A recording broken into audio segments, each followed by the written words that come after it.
Terima kasih Ustaz Nah. atas waktu dan kesempatannya untuk menanyakan beberapa hal. Nah.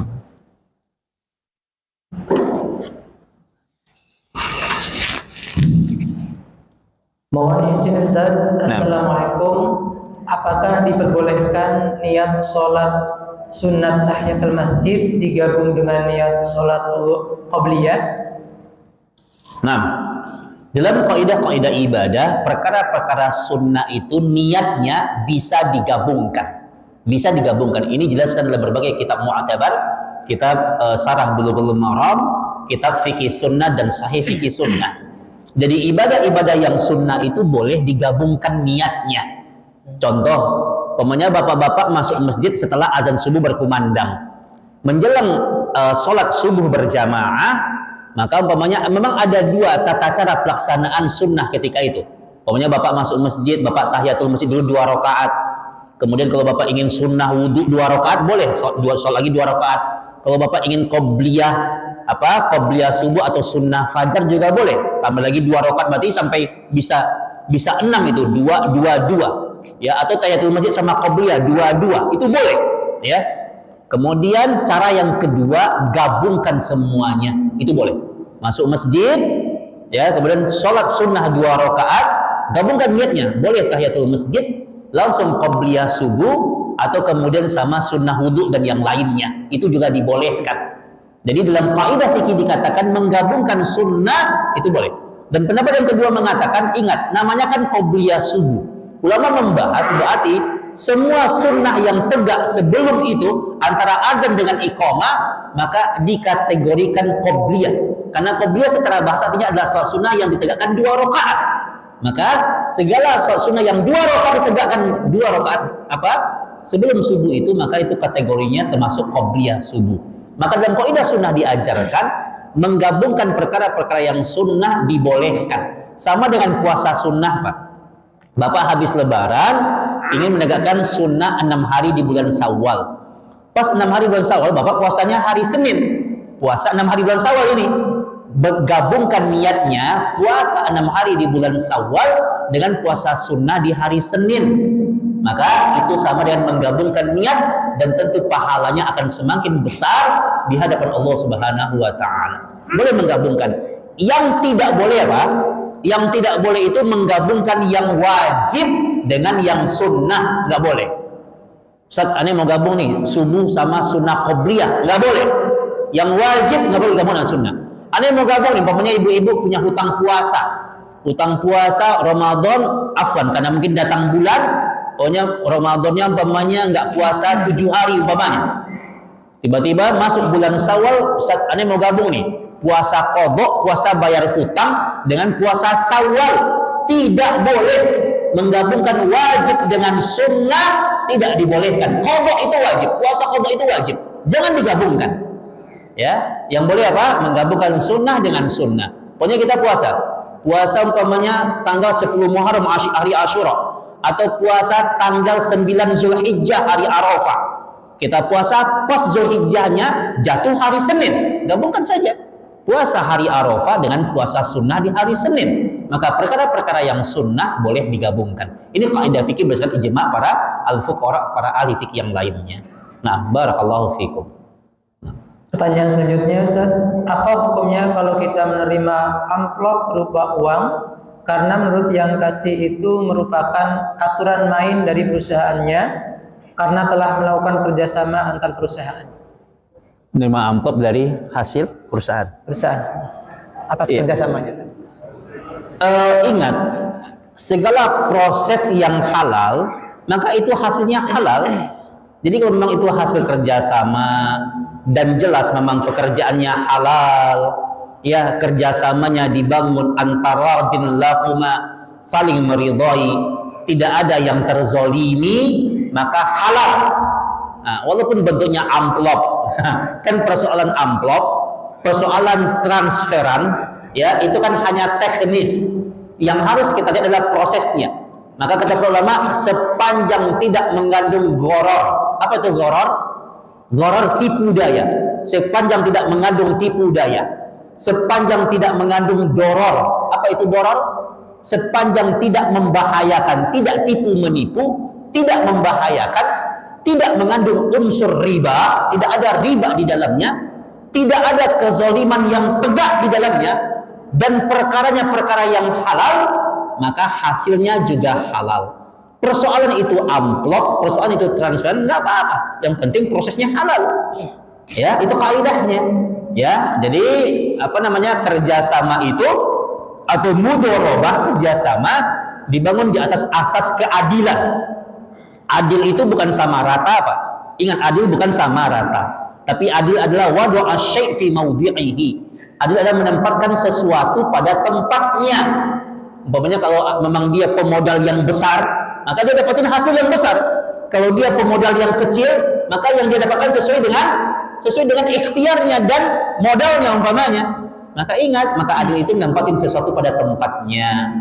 Nah, maka itu kaidahnya ya. Jadi sepanjang prosesnya halal, maka insyaallah taala maka hasilnya akan halal. Barakallahu fikum. Nah, selanjutnya Ustaz, zikrullah, subhanallah, alhamdulillah, wa la ilaha illallah, wallahu akbar, sebaiknya satu kalimat atau dipisah seperti subhanallah 33 kali dan seterusnya. Nah, masing-masingnya ada dalilnya. Masing-masingnya ada dalilnya. Kalau kemudian zikir ini mau dipakai sebagai kalimat yang kita baca habis sholat, zikir habis sholat, maka dia dipisah. Ya, subhanallah 33 kali, alhamdulillah 33 kali, Allahu akbar 33 kali. Ini masyhur hadisnya. Ya, dipisah. Ya. Tapi kalau kemudian kita ingin membaca zikir yang mutlak, apa itu zikir yang mutlak?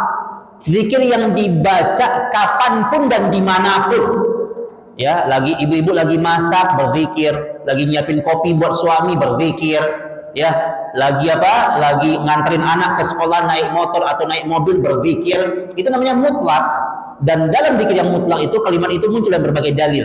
Ya, Nabi kita mengatakan barang siapa yang membaca subhanallah walhamdulillah wala ilaha illallah wallahu akbar, ini hadisnya sahih, maka pahalanya sangat besar kata Nabi kita sallallahu alaihi wasallam, bahkan lebih baik daripada dunia dan seisinya.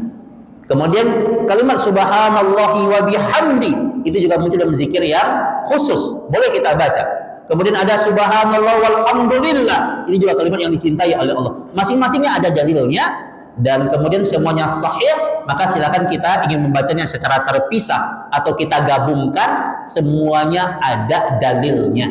Tapi kalau ingin dibaca habis sholat, terpisah. Ya, karena ingat zikir habis sholat termasuk zikir yang khusus. Cara kita berzikir harus sesuai dengan sunnah yang dicontohkan. Adapun di luar waktu sholat atau di luar habis waktu sholat, maka bentuknya boleh dipisah, boleh digabungkan, karena semuanya dibangun di atas dalil-dalil yang benar. Barakallahu fiikum. Nah.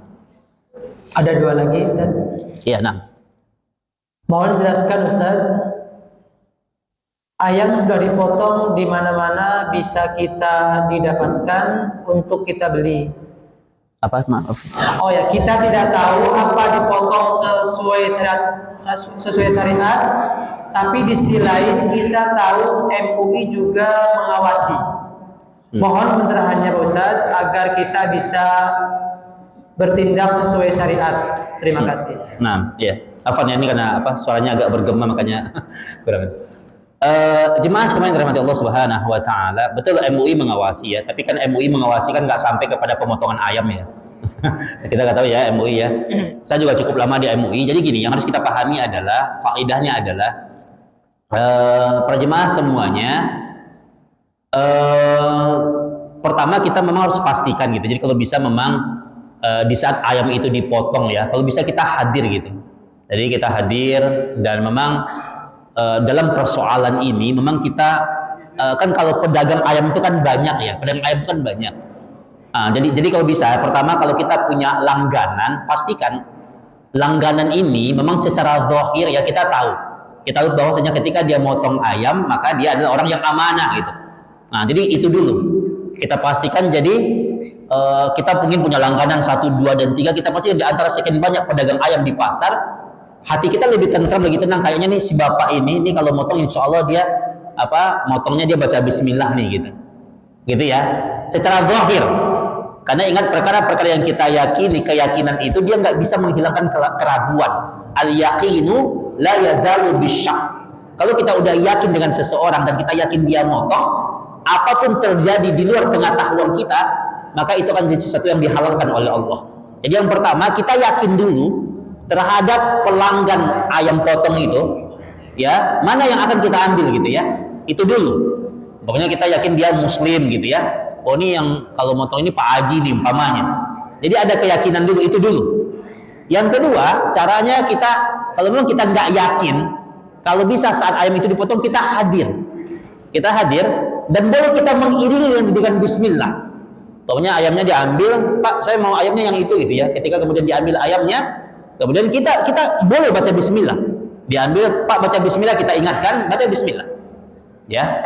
Itu kondisi yang kedua.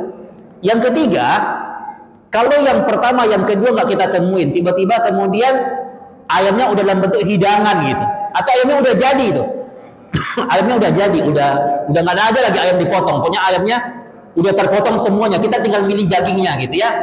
Maka kata para ulama, caranya adalah dengan kita makan, dan makan itu kita awali dengan cara membaca bismillah. Kita makan, dan makan itu kita awali dengan cara kita membaca bismillah. Maka kata para ulama, maka itu adalah bagian dari cara menghalalkan proses sebelumnya. Nah, ini yang ketiganya adalah langkah yang paling apa? Yang paling terakhir. Kalau udah langkah pertama kedua udah nggak bisa kita tempuh, ini kondisi ini muncul di fikih darurat.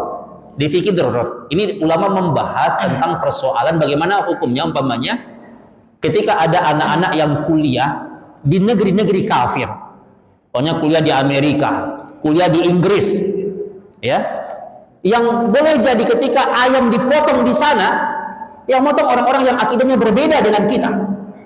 Tapi agama ini kan menghendaki kemudahan. Itu adanya hukum fikih darurat. Ya, maka gimana caranya agar dia tetap makan ayam gitu dan tetap Allah halalkan? Maka halalkan ayam itu ketika dia menyantapnya. Baca bismillah. Maka kalimat bismillah itu telah menghalalkan proses. Mungkin kalau kita di Indonesia, bagi kita mudah untuk mencari makanan yang halal. Tapi bagaimana? Yang dia kerja atau dia kuliah di negeri kafir umpamanya, kuliah di Inggris, kuliah di Amerika umpamanya, susah mereka dapatin makanan yang halal. Maka halal di negeri itu, pertama yang dia adalah halal zatnya dulu, zatnya. Yang penting zatnya, binatangnya yang dimakan, hewan yang dimakan adalah hewan yang halal. Nah, adapun prosesnya yang tadi, langkah yang paling minimal adalah ketika menyantapnya baca bismillah. Maka bismillah itu dia sedang menghalalkan proses kita memakannya dan proses yang terjadi sebelumnya. Wallahu alam gimana sebelumnya prosesnya. Nah, ini langkah yang paling minimal. Tapi bagi ibu-ibu, bagi bapak-bapak ya, kalau kita hidup di negeri yang mayoritas Islam ya dan dikawal ya, maka kita demikian. Nah, termasuk kita apa namanya? Mungkin kita makan pemanya di tempat-tempat apa? Boleh makan di mana? Punya di McD gitu ya, di KFC gitu. Kita nggak tahu gimana prosesnya gitu ya. Nah, maka yang tadi yang disampaikan dalam pertanyaan, kemudian itu kan sudah ada fatwanya ya dari Komisi Ahli Fatwa Majelis Ulama Indonesia. Maka itu menjadi sebuah dalil untuk itu perkara itu bisa halal.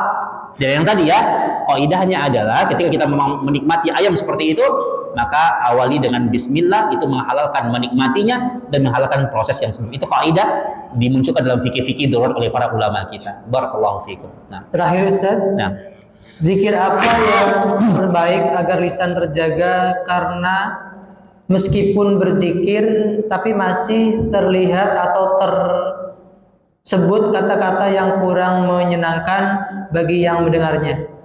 Nah, keimanan dan pembentukan akhlak itu sesuatu yang proses, bukan instan. Ya, boleh jadi ada orang yang kemudian dia berzikir, tapi kemudian sewaktu-waktu dia masih tergelincir dalam perkataan yang kotor. Ya, ada seorang akhwat, dia udah menggunakan pakaian hijab yang rapi, hijabnya udah rapi, pakaiannya udah rapi, udah menutup aurat, tapi akhlaknya belum benar gitu ya. Maka ingat, itu sebuah proses. Kadang-kadang ada orang mencela jilbabnya, ngapain pakai jilbab panjang tapi masih nggak benar, itu salah kaidah itu. Nah, kadang-kadang ini adalah perkataan-perkataan orang-orang sekuler, orang-orang liberal untuk menistakan agama kita. Tetaplah kita menggunakan hijab muslimah, tetaplah kita menjadi muslim ya, muslim laki-laki yang baik ya, walaupun mungkin akhlak kita belum benar gitu. Semuanya proses. Karena kan boleh jadi kebiasaan menyampaikan perkataan yang kotor itu ada kebiasaan yang sudah mendarah daging bertahun-tahun. Hilangnya tidak secara instan. Bersabarlah. Makanya tawasau bil haq wa tawasau bis sabr, di antara maknanya adalah bersabar dalam ketaatan dan bersabar untuk tidak bermaksiat kepada Allah. Dan kesabaran itu dia butuh proses dan dia sebuah pembelajaran yang panjang. Yang penting kaidahnya adalah setiap proses itu butuh progres. Setiap proses butuh progres. Jangan sampai udah 5 tahun, 10 tahun masih aja proses. Kapan progresnya? Kapan berubahnya? Kok antum masih begini sih akhlaknya? Ya ini kan proses. Padahal udah 50 tahun umpamanya. Nah, gitu ya. Nah, jadi ingat harus ada apa? Harus ada ke arah yang lebih baik setiap harinya. Nah, ya, jadi kalau ditanyakan Ustaz, aneh udah berzikir, ya, kemudian akhlak masih ini ya. Kata para ulama, di antara zikir yang paling efektif adalah perbanyak beristighfar. Perbanyak beristighfar. Maka Nabi kita mencontohkan, Nabi kita tidak kurang dalam 70 kali bahkan 100 kali setiap harinya beristighfar. Nah, jadi insya Allah ini akan mengawal setiap kali kita tergelincir dalam kemaksiatan, lisan kita, perbuatan kita iringi dengan istighfar. Maka insya Allah Ta'ala Allah akan bimbing kita untuk mulai berangsur-angsur meninggalkan hal-hal yang buruk yang terjadi pada kondisi kita. Maka ingat, teman-teman semuanya, jemaah semuanya, jangan pernah mencela orang yang berproses. Jangan pernah mencela orang yang hijrah, karena hijrah itu berat. Kadang ada orang udah berubah, dia udah mau ke masjid, karena sholatnya nggak benar dicela dia. Ente sholatnya nggak benar, ini penduduk neraka. Lihat ke masjid aja udah untung dia. Ayomi dia, dakwahkan dengan kesantunan dan kasih sayang. Ayomi dia. Ya kadang ada orang baru hijrah, baru kembali, kadang dia dicela. Wajar dia punya kekurangan. Kekurangan itu bukan untuk dicela, tapi nasihati. Sampaikan perkataan yang lembut, ademkan, tenangkan hatinya. Nah, ini fungsi kita sebagai saudara muslim untuk saudara kita yang lainnya. Jadi kalau udah terbiasa berzikir tapi kemudian lisan masih menyampaikan perkataan-perkataan yang tidak baik, maka obatnya perbanyak beristighfar. Perbanyak beristighfar. Dan sebagian ulama mengatakan biasakan hari-hari kita nggak pernah absen dari bacaan Quran.